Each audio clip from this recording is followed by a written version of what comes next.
Bonjour tout le monde, c'est Lauriel. Aujourd'hui, on va se parler d'un sujet qui fâche un petit peu. Est-ce que ça vous est déjà arrivé d'avoir un crush au collège ? Je pense qu'on est un peu tous passés par là.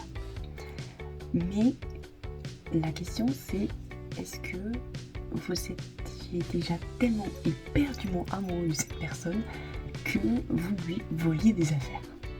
Dans mon jargon, on appelle ça le stalkage ou le stalking. Et pour les personnes sur qui on a un crush, franchement, c'est pas joli de leur voler des affaires. Et c'est pas bien de voler non plus. Nous, évidemment, on est à notre prime d'avoir récupéré les affaires de la personne qui envahit notre cœur. Alors aujourd'hui, je vais vous raconter mon histoire qui m'est arrivée au collège avec un garçon que j'aimais bien. C'est parti.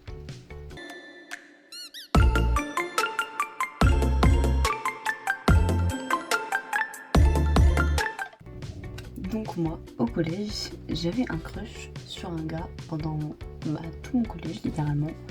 On va l'appeler Thomas. Thomas, pour moi, c'était vraiment le prime. Tout le monde me disait, surtout toutes mes copines, me disaient ouais, mais t'as des goûts particuliers un peu. Pourtant, c'était pas un gars vraiment bizarre, il était blond avec des lunettes. J'ai, pendant mes 4 ans, essayé de lui faire comprendre ce que je ressentais pour lui. J'ai essayé à peu près une bonne douzaine de fois, de 12 manières différentes. Comment dire que je me suis pris 12 râteaux. En même temps, j'avoue, j'ai un peu forcé. J'ai d'abord essayé en 6ème de mettre un papier sous son sac, qu'il avait d'ailleurs pas vu. Et le lendemain, je l'ai mis sur son sac et ce papier a fini à la poubelle. Raton numéro 1. Une amie, par message, par son numéro que j'ai réussi à avoir d'une personne que je connaissais, qui le connaissait, qui avait son numéro, lui a envoyé un message et lui dit « Tu sais que pote elle t'aime et tout ». Il me dit « Oui, je sais ». Et elle lui demande « Pourquoi tu réagis pas ?» Il me répond que tout simplement, il s'en fout. Raton numéro 2. Il y a eu moi qui essayais de me rapprocher de lui de façon plus amicale. Vu que peine perdue, je me suis dit autant être amie. En général, c'est toujours les amis qui finissent ensemble. Ce qui a été vrai dans mon futur, comme quoi j'ai toujours raison. Donc je me suis dit, tant qu'à faire, je vais essayer de devenir pote avec lui. Pas possible. Le gars il me dit oui, mais avec les filles, je suis pas serein et tout, j'ai du mal, je suis un peu gênée. Le gars il était en couple. Il n'y est pas resté longtemps, mais il était en couple. Donc ça veut dire que les filles, ça ne dérange pas. C'était juste moi, bizarrement. Il y a eu, évidemment par message, je lui ai demandé. Toujours pas possible d'avoir quelque chose. Raton numéro 3. J'ai dû lui dire une ou deux fois en face. Raton numéro 4 et 5. J'ai dû réessayer aussi par papier ou par des amis. Raton numéro 6 et 7. Voire 8. Enfin bref. Je vais pas tous les énumérer, mais sur 4 ans, j'ai fait tout ce que j'ai pu et franchement, le gars n'a jamais voulu moi. Je sais pas si c'est parce qu'au collège je ressemblais à ça, mais sérieux, c'est pas dégueu, non ? Le gars avait des lunettes. On est d'accord. Donc suite à ça, j'ai développé un petit truc sympa. Sachant que je ne pouvais pas avoir le gars, je me suis dit autant avoir de ses affaires. Comme ça, ces affaires, je pourrais les garder. Et moi, ça me fait un petit peu mon petit trophée déjà d'avoir pris quelque chose à quelqu'un. En plus, c'est quelqu'un que j'apprécie. Et en plus, ça le fera chier de avoir ses affaires. Enfin bref, pour moi, lui voler quelques-unes de ses affaires, franchement, c'était le prime. Ces affaires d'ailleurs, je les ai toujours aujourd'hui. Restez bien jusqu'à la fin, je vais vous les montrer. N'hésite pas à liker et à t'abonner. Si tu veux plus de contenu, ça me soutient énormément. Merci. Donc revenons-en au point de la cartablerie. La cartablerie dans mon collège, vu qu'on n'avait pas de casier, c'était l'endroit où on mettait tous les sacs à midi le temps d'aller manger.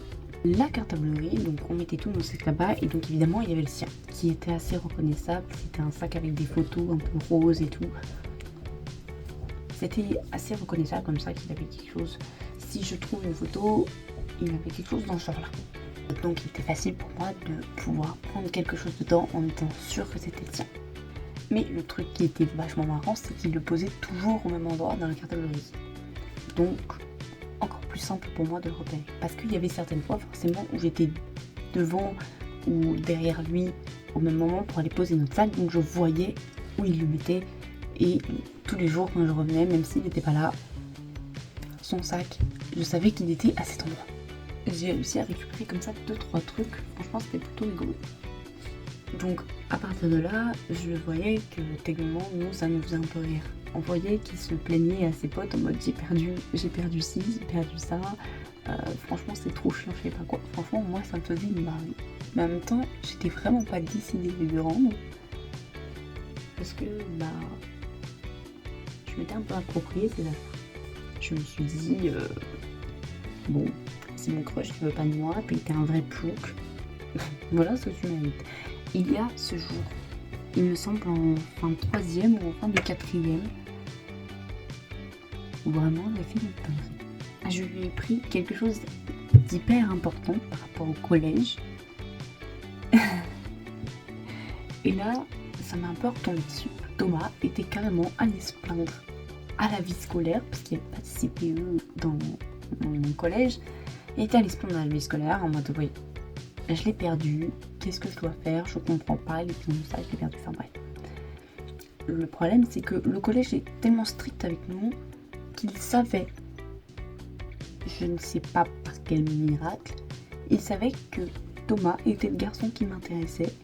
Et donc ils sont carrément venus me voir en me disant tu sais que ce que tu fais, tu n'as pas le droit de le faire, tu ne dois pas voler des affaires de quelqu'un, même si ce garçon te plaît et tout. Je suis là, mais comment vous savez ça? Et depuis ce jour-là, je me suis fait bloquer de partout, a priori par sa mère.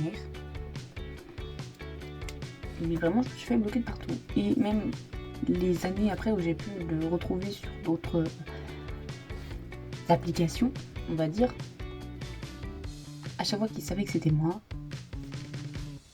il disparaissait. Vraiment, je pense que le gars ne veut plus me voir, alors que, en vrai de vrai, je lui ai jamais vraiment adressé la parole une seule fois en tant qu'ami en face à face. À part en 6e, où on avait un exercice à faire en binôme, on discutait un petit peu, mais à part ça, je n'ai jamais pu l'avoir en face à face. La seule chose que j'ai pu faire, c'est en fin de 3e, vraiment, je suis allée le voir, je lui ai demandé de me serrer la main. Il l'a fait, a priori de bon cœur, enfin je crois, et c'est tout. Mais au moins, il l'a fait. Il aurait pu totalement me vesquiller, mais je sais pas, moi je lui ai proposé. Il a pris ma main, il a fait ok. Franchement, j'ai pas réagi. Dans ma tête, c'était waouh, ce qui m'arrive. J'ai même écrit ça dans mon carnet. J'ai dit waouh, sa main, j'arrive à la ressentir sur ma main droite et tout. Je me laverai plus jamais les mains.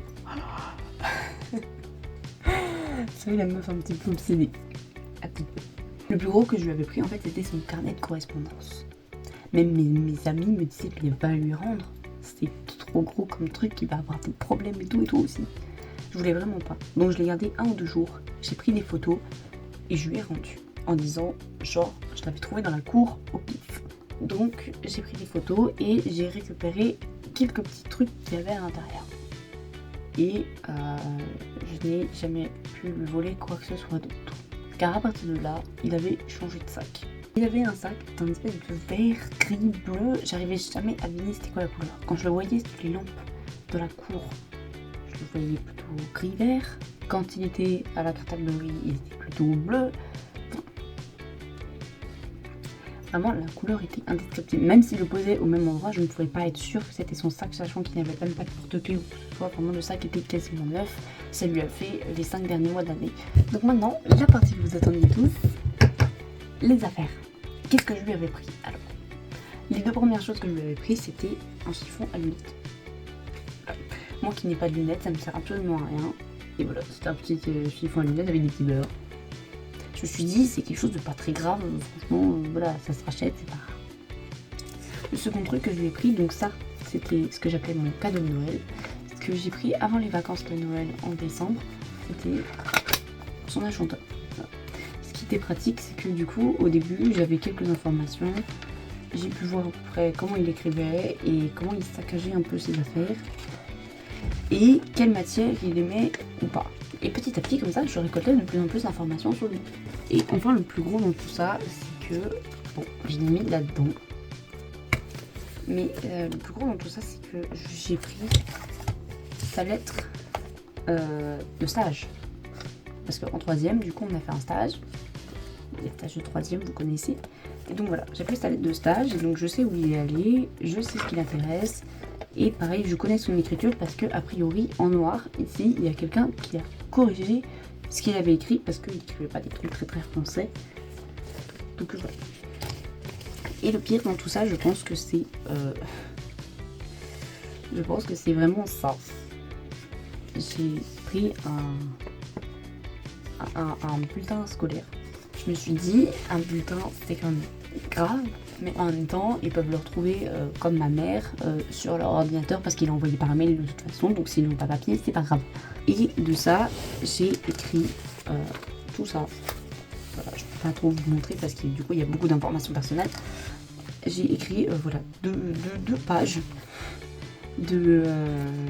d'informations sur lui en répertoriant toutes les infos. Et c'est à peu près tout ce que j'ai gardé de lui. Je retiens énormément d'informations et j'ai surtout beaucoup de photos.